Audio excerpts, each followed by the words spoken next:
Señoras y señores, estamos abriendo la mesa de En Perspectiva que corresponde este miércoles 22 de junio de 2016.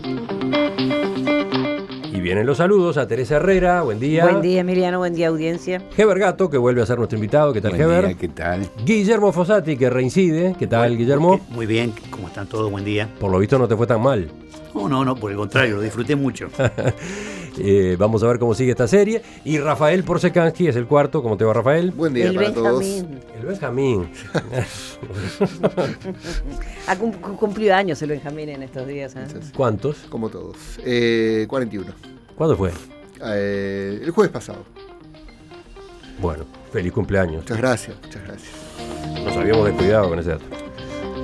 Igual acá la de los sociales de la mesa de los miércoles soy yo. ¿Sí? ¿Le vas al registro? Bueno. Sí, está clarísimo. Cuidado con los demás. Vamos a un primer tema. Este martes el Consejo de Educación Secundaria presentó los datos del Monitor Educativo Liceal, una herramienta que permite observar la evolución de distintos indicadores como la matrícula, el porcentaje de repetición o la cantidad de alumnos por grupo. El informe mostró una mejora en 2015 en los índices de promoción en el ciclo básico por cuarto año consecutivo. En concreto, el año pasado, en promedio, el 73% de los alumnos pasaron de año cuando el anterior lo habían logrado el 72%.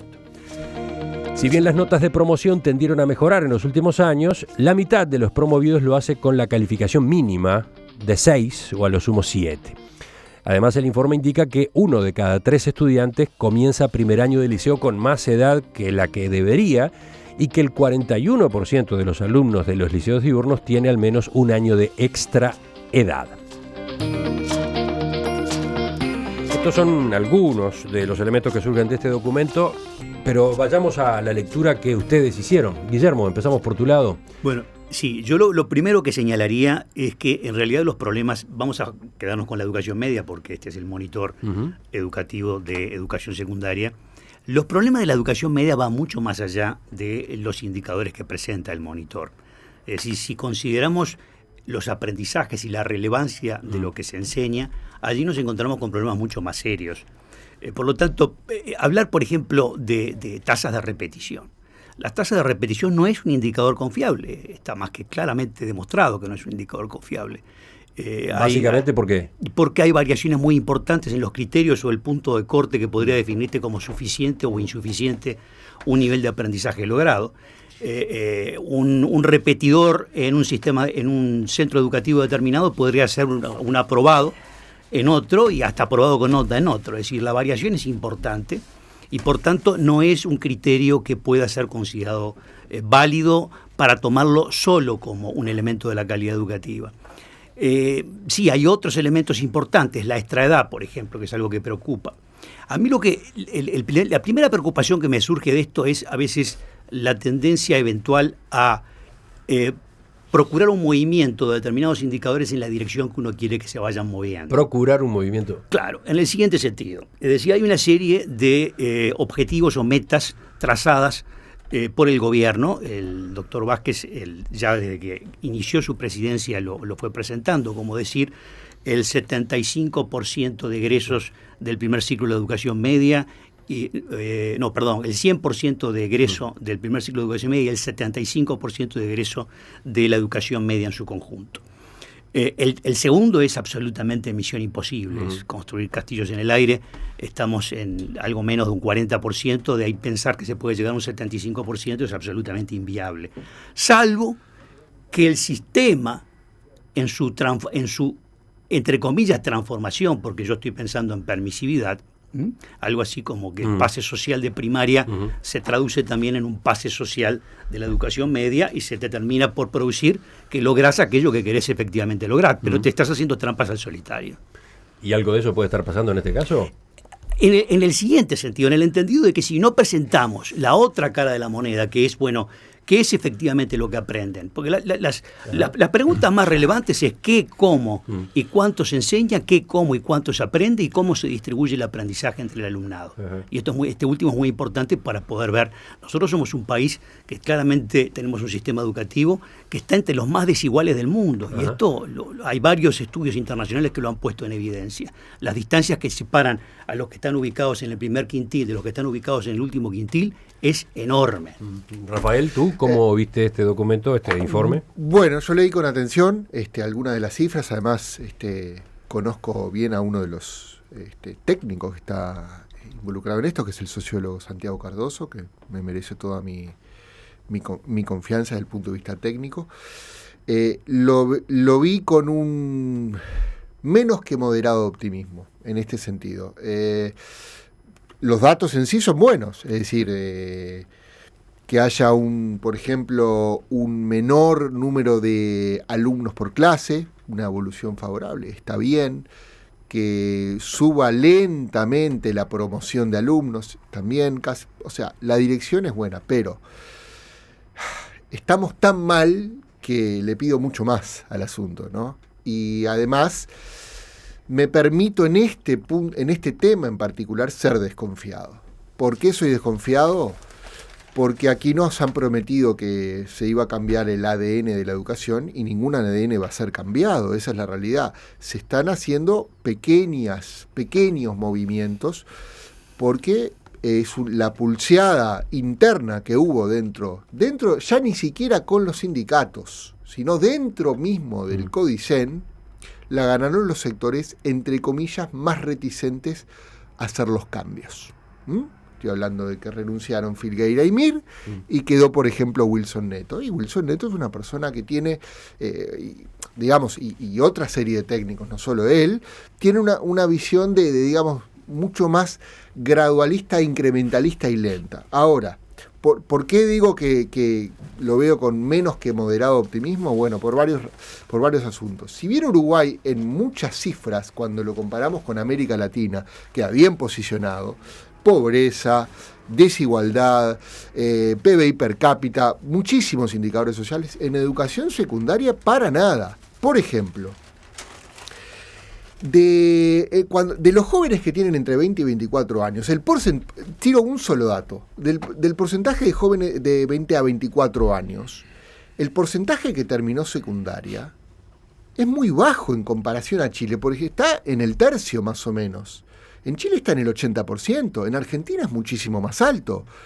Es decir, y ni que hablar después del tema de los aprendizajes, donde Uruguay, por ejemplo, en pruebas PISA sitúa relativamente bien, pero está lejísimo de la OCDE, de los países de la OCDE, por ejemplo. Que tengo digamos, mis preocupaciones, más allá de estas mejoras específicas que el monitoreo dice. Gato, Heber. Sí, yo comparto las preocupaciones que tienen mis dos contertulios anteriores. Creo que esta medición tiene dos problemas. La primera, y que tiene que ver con lo que ustedes decían, es que está hecha desde adentro de la educación uruguaya. No son observadores imparciales ni ajenos los que miden como deberían lo que ocurre en Uruguay. No es que esté mal que secundaria se evalúe a sí misma, al contrario, está muy bien que lo haga. Lo que ocurre es que a uno le entra cierta desconfianza respecto a estos porcentajes, no porque deliberadamente haya un intento de falsearlos, sino que hay tal presión social sobre secundaria que un organismo que la integra quiera o no quiera, está sometido a esa tensión, como están los profesores cuando deciden si un alumno está en la línea de quedar relegado, de pasar de año, como lo están los propios alumnos en sus liceos en función de determinadas presiones sociales. Yo leía en El País hoy que hay ciertos liceos, como por ejemplo un liceo, fíjense dónde, en el Cerro, en la zona más marginal que sin embargo es el liceo que mejor puntúa, ¿Por qué? Porque logró un ambiente de emulación entre sus propios alumnos que lleva a estos resultados. De manera que las cifras también varían en función de muchos factores. Pero el segundo problema es el que señalaba Alfredo. Guillermo. ¿Perdón? Guillermo, disculpa. Voy a tachar acá que puse a Alfredo y voy a poner Guillermo. Lo que señalaba es que miden porcentajes estadísticos. Pero ¿esto qué significa? Tú lo decías muy bien. Un tipo que es promovido, ¿es bueno, sabe, aprendió? ¿O el profesor entendió que era mejor, por razones que tienen que ver con todo lo que hablábamos antes, promoverlo o no promoverlo? Me da mucha más confianza las pruebas que miden conocimientos sustanciales, no tanto conocimientos estadísticos. Pero más allá de eso, las cifras estas revelarían de cualquier manera una cierta mejoría en los planes generales de secundaria. Ojalá sean ciertos y se concreten, ¿no? Quizás haya que destacar también el solo hecho de la divulgación. Buena parte de esta información antes había que tironearla, ¿no? Exacto. Recordemos. Sí, pero con una salvedad. A ver. Tengamos presente lo que sucedió en su momento cuando el diario El País, el suplemento, pidió a eso me refiero. Una desagregación mayor centro educativo por centro educativo, presentando las tasas de repetición, y se presentó una resistencia. Pocos meses después Primaria presentó los datos, pero la educación media no quiso hacerlo y tuvo que, bajo indicación de la justicia, tener que presentar los datos. Sí. Y este es un gran tema, que es el de la divulgación, la difusión de información. Sí. Pero ahora sí se está difundiendo por iniciativa de las autoridades lo que pasa liceo por liceo. Sí. Por eso digo, ese mismo caso antecedente muestra que antes la cosa era diferente. Hoy, por ejemplo, el propio diario El País, en base al monitor liceal, hace todo un recuento, institución por institución, de dónde están los mejores desempeños. Y entonces, por ejemplo, dice que el Liceo de Rosario, en Colonia, tiene el nivel de promoción más alto de todo el país, y que el 13 de Maroñas es el que muestra el indicador más bajo, ¿no? Pero al mismo tiempo, cuando vemos otras cosas, como por ejemplo ves a la directora general de la Educación Inicial y Primaria, Irupé Busetti, señalando, es verdad que pasamos al liceo chicos que no saben leer y escribir. Cuando estamos en el 6º grado escolar nos encontramos que los conocimientos que tendrían que haber adquirido en lectura, escritura y matemática no los han logrado. Esa es una revelación directa de una persona a la cual hay que darle un gran reconocimiento por la capacidad para poder decir algo que efectivamente significa eventualmente tener que enfrentar críticas de otros del sistema, porque está siendo ella, como primera autoridad de la educación inicial y primaria, anunciando algo que no es bueno o deseable anunciar. Ahí hay una especie de dilema de hierro, y ya le damos la palabra a Teresa, ¿verdad? La están postergando. Una especie de dilema de hierro muy cortito, lo que digo, que tiene el sistema educativo. Porque por un lado los técnicos, no solo los que están ahora al frente, que lo han salido a decir, sino también, por ejemplo, el mismo Filgueira lo reconoció. La repetición usada en Uruguay de forma tan sistemática es un elemento regresivo.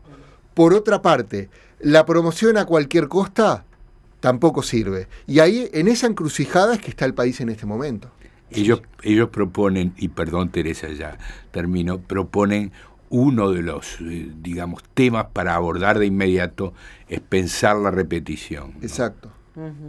Vamos entonces, Teresa. En Argentina, en la provincia de Buenos Aires, se acaba de anular el tema de la no repetición. Y acaban de reimplantarla. De la no repetición. Claro, exactamente. Acaban de reimplantarla porque había todo un sistema por el cual se trataba de que se promoviera, porque se decía que bueno, que era una forma. Digo, en la provincia de Buenos Aires, ustedes saben que en la Argentina la educación está descentralizada, ¿no? Claro. Pero en la provincia de Buenos Aires, hace muy poquito hubo toda una gran discusión, pero se anuló. O sea, se llegó ahí y se volvió a las notas.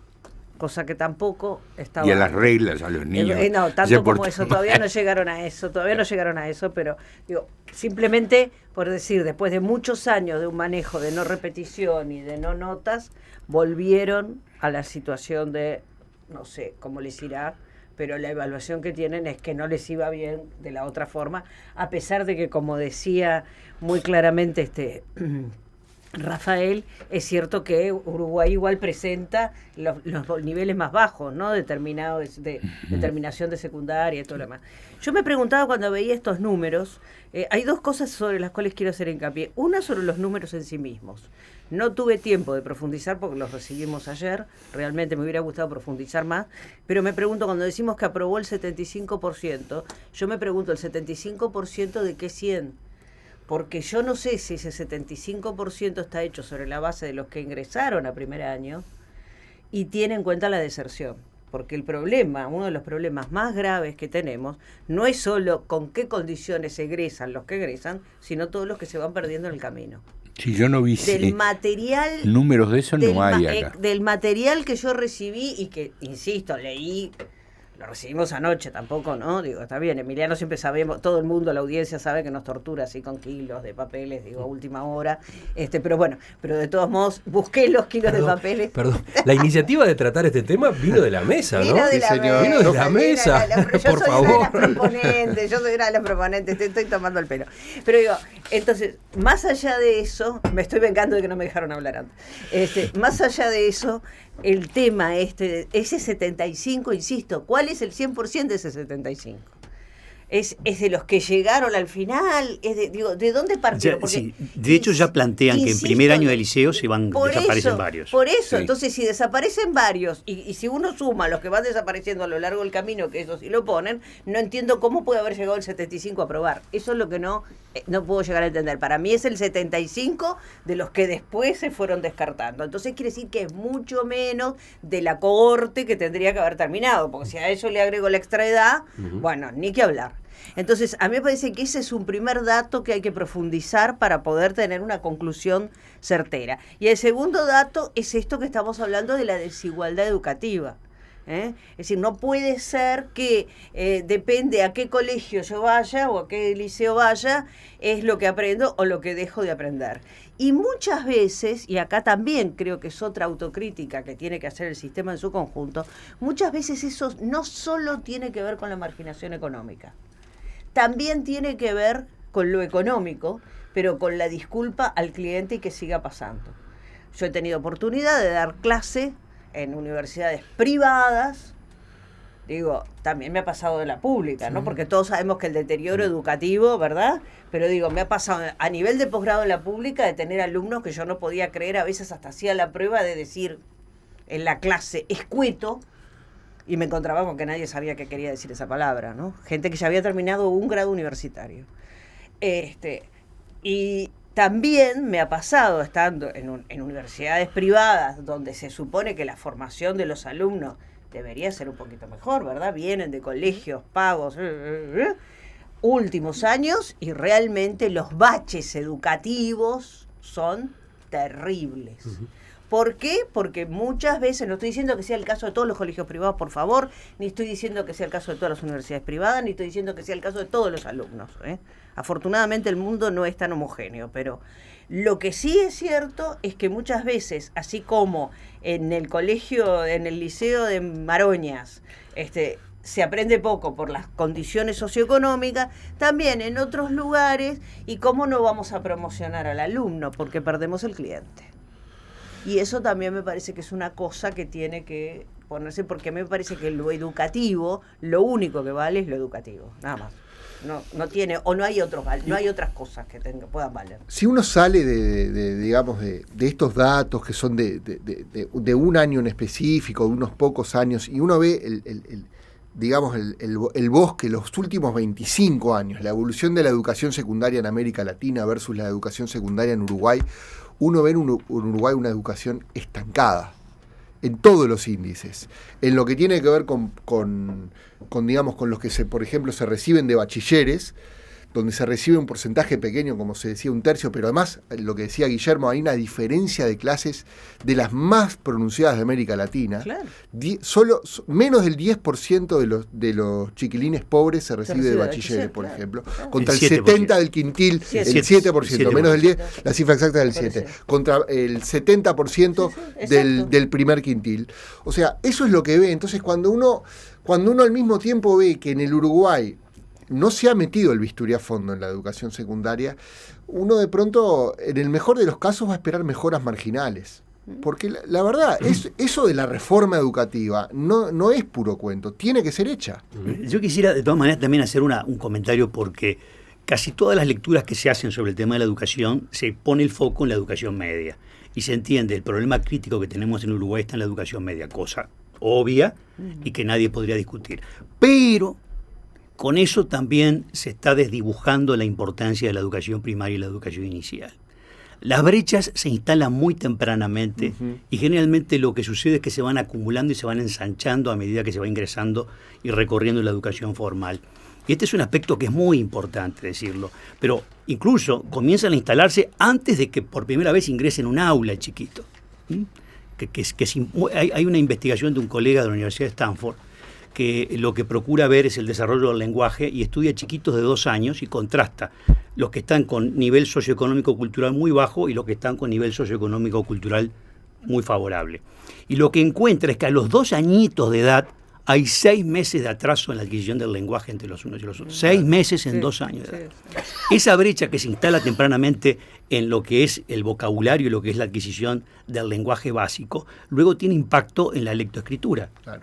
Por lo tanto, luego... El problema, Guillermo, es el grado en que permitís esas brechas. Claro, pero a mí me parece que eso tiene que ver también con la política social. Pero ¿Por qué? supuesto. Porque, por ejemplo, los CAIF, que son excelente invento, durante mucho tiempo, tuvieron su etapa de auge, pero durante el gobierno de Mujica, los CAIF prácticamente, no se crearon nuevos CAIF, no se desarrolló, y es uno de los elementos que permite, sobre todo, subir esa brecha. Ahora parece que sí, que van a revitalizar el tema de los CAIF, estoy viendo que se están creando algunos nuevos, etcétera, pero cuando tenemos algo que funciona, que nivela, que realmente, que incluso hasta lo vinieron a estudiar de otros países, etcétera, bueno, ahí lo sacamos.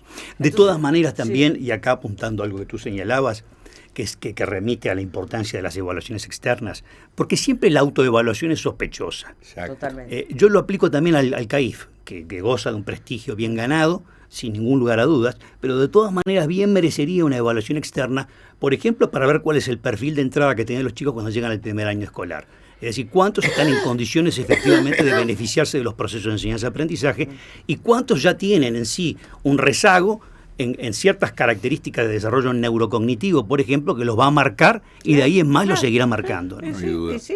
Ahora, detrás de esto, vamos también a nombrarlo, porque creo que es un factor que importa mucho, están las corporaciones, están los gremios, están los grandes frenos al cambio en la educación uruguaya. Es decir, acá hay claramente una oposición en determinada visión ideológica, a mi juicio pasada de moda, y las necesidades de una educación para el siglo XXI. Esa contraposición está frenando en gran medida la evolución de índices en Uruguay, y es un fenómeno que es diferencial en Uruguay respecto a varios países de América Latina, donde esto está mucho más atenuado.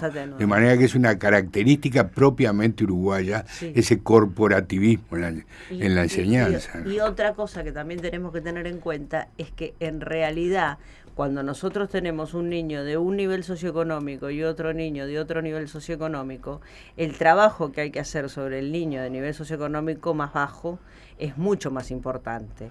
Pero en Uruguay, además, es 10 veces más importante porque nuestra distribución demográfica hace que la mayoría de los niños nazcan en hogares con necesidades básicas insatisfechas.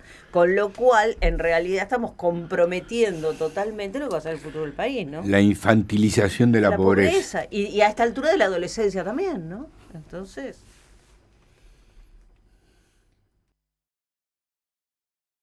Les cuento a los oyentes que, en nuestro sitio en internet ustedes van a poder encontrar el link a este subsitio del Consejo de Educación Secundaria llamado Monitor Educativo Liceal. Vale la pena que se metan allí quienes están interesados en este asunto, porque van a poder encontrar en ese lugar toda la desagregación de la información sobre la cual recién los integrantes de la mesa hicieron sus comentarios, ¿no? Ustedes pueden pedir datos por departamento, datos por región, datos por liceo, también se puede hacer la consulta por indicador, se puede recabar los informes correspondientes. Realmente creo que hay mucho material como para seguir profundizando en estos asuntos, ¿no?